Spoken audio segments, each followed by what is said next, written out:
આ તો કદાચ તમને નહીં જ ખબર હોય કે ટોર્ટિકોલિસ એ બાળકોમાં જન્મજાત તો જોવા મળે જ છે, આ સિવાય પાછળથી પણ થઈ શકે છે અને બાળકો સિવાય મોટા લોકોમાં અથવા એડલ્ટમાં પણ આ તકલીફ જોવા મળે છે.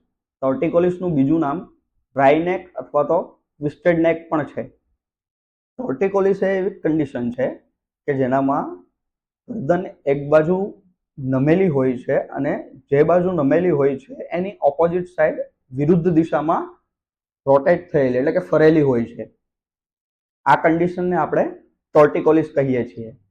હવે આવી રીતે ગરદન રહેવાનું કારણ ગરદનનું આગળનું જે અથવા ગળાના ભાગનું સ્નાયુ છે, મસલ્સ છે, જેનું નામ સ્ટર્નોક્લેડોમેસ્ટોઇડ છે, તે ક્લેવિકલ એટલે કે હાંસળીથી અને કાનની પાછળ સુધી જોડાયેલું છે.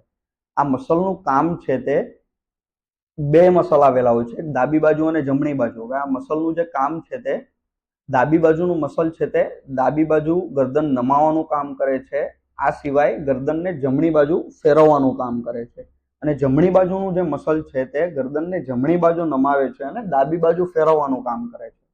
જ્યારે કોઈ પણ એક બાજુનું મસલ જકડાય છે, ઉદાહરણ તરીકે જો જમણી બાજુનું મસલ જકડાય છે તો ગરદન જમણી બાજુ નમેલી રહે છે અને ડાબી બાજુ ફરેલી રહે છે. જે આ 12 ભાગ દેખાતો આવે છે, આ મસલ સ્ટર્નોક્લેડોમેસ્ટોઇડ. આ સંકોચાય ત્યારે આ કન્ડિશનમાં ગરદન જકડાયેલી રહે છે, જેને આપણે ટોર્ટિકોલિસ કહીએ છીએ.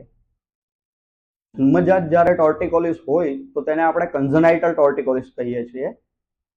જન્મ થઈ ગયા બાદ જ્યારે ટોર્ટિકોલિસ થાય છે ત્યારે તેને એક્વાયર્ડ ટોર્ટિકોલિસ કહે છે. જન્મજાત બાળકોમાં ટોર્ટિકોલિસ થવાના મુખ્ય કારણો જોઈએ તો બાળક જ્યારે માતાના ગર્ભમાં હોય ત્યારે અમુક એવી પોઝિશનમાં બાળક વધારે સમય રહી જાય તો ત્યારે કોઈ પણ બાજુનું મસલ જકડાઈ જાય છે, જેના હિસાબે આ તકલીફ થાય છે. આ સિવાય જ્યારે બાળકનો જન્મ થાય છે ત્યારે માથું પહેલા બહાર આવે છે, પણ અમુક એવા કેસમાં માથાની જગ્યાએ પગ પહેલા બહાર આવે છે. તો માથું બહાર આવતી વખતે આ જે મસલ છે તે ખેંચાય છે અને મસલમાં ઈજા પહોંચે છે, જેના હિસાબે પણ ટોર્ટિકોલિસ થાય છે. પ્લેજિયોસેફેલી એટલે કે બાળકનું જે માથું છે તે માથું નોર્મલી ગોળાકાર હોય છે, પણ અમુક કેસમાં પાછળની બાજુથી આ આકાર ગોળની જગ્યાએ એક બાજુથી ઉપસેલો અને એક બાજુથી ખાડો તેવી રીતનો હોય છે. એટલે ખોપરીનો જે શેપ છે તે નોર્મલ નથી હોતો. આ કન્ડિશનમાં શરૂઆતના બાળકના જન્મના શરૂઆતના 6 મહિનામાં સૂતી વખતે ગરદન એક તરફ રોટેટ થયેલી રહે છે, જેના હિસાબે પણ આ મસલ ટાઈટ થાય છે અથવા સ્ટીફ થાય છે, જેના કારણે પણ ટોર્ટિકોલિસ થવાની શક્યતાઓ છે. એક્વાયર્ડ ટોર્ટિકોલિસ થવાના મુખ્ય કારણો જોઈએ તો સ્ટર્નોક્લેડોમેસ્ટોઇડ મસલની કોઈ પણ ઇન્જરી થાય અથવા તો તેના પર કોઈ ઈજા પહોંચે ત્યારે તે સંકોચાય છે અથવા તો સ્ટીફ થાય છે, જેના હિસાબે ટોર્ટિકોલિસ થાય છે.